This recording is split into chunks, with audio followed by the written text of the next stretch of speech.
The corporate party was meant to be a celebration, but for me, it marked the beginning of a nightmare. My wife, Anissa, had been excited for weeks.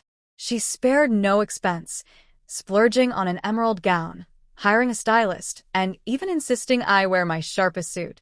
She wanted us to appear as the perfect couple, the kind everyone envied. But as we stepped into the grand ballroom of the St. Gallen Hotel, I could feel the tension between us, like a thread ready to snap. Over the past 6 months, Anissa had grown distant. Her laughter seemed empty, and her late-night meetings had become far too frequent. Whispers and sidelong glances at her office and company events only added to my growing suspicions. And then there was him, Ulrich von Hauer, the CEO. A man who carried himself like he owned the world. His tailored suits, expensive cars, and immense ego were impossible to miss. He was always near, and whenever he passed by, Anissa's eyes would follow him, like a moth to a flame. It didn't take a detective to put the pieces together. But I wasn't ready to confront her just yet. I needed proof, and tonight I was going to get it. As the evening went on, I found myself nursing a whiskey at the bar, my eyes fixed on Anissa. She moved around the room, chatting with colleagues, her smile bright but her movements jittery. Ulrich was always nearby, brushing against her too casually, whispering something in her ear that made her smile too easily. Then it happened. Anissa excused herself to the restroom, and shortly after, Ulrich followed. My pulse quickened. I set my drink down and quietly followed them. They didn't head for the powder room as expected. Instead, they entered a private lounge, the door clicking shut behind them.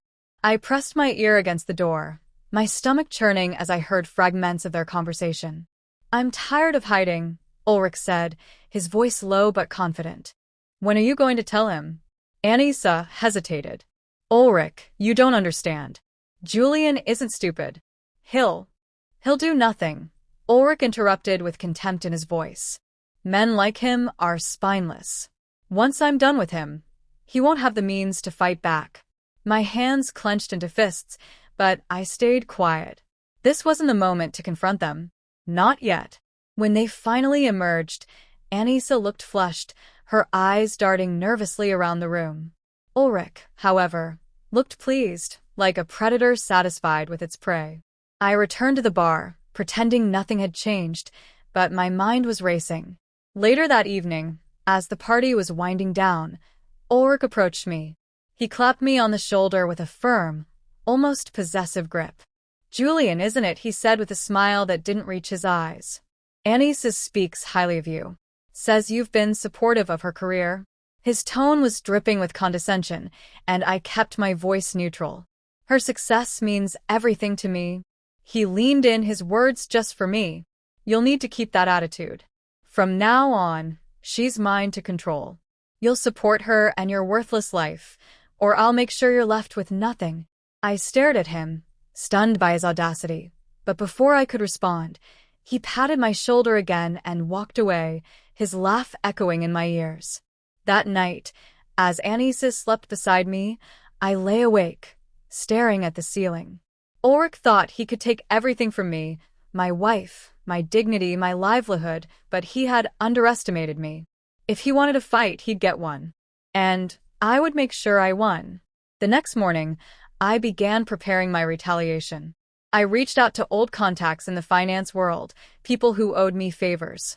Ulrich's reputation seemed spotless, but no one rises to the top without secrets. My contacts didn't disappoint. Within days, I had a dossier on his shady dealings, offshore accounts, falsified financial reports, and even a hush-money payout to cover up an affair with another employee. Next, I turned my attention to Anissa. I tracked her phone, planted a discreet recording device in her car, and monitored her emails. This was just the beginning. I would make sure that Ulrich and Anissa both paid for what they had done. It didn't take long to uncover what I needed.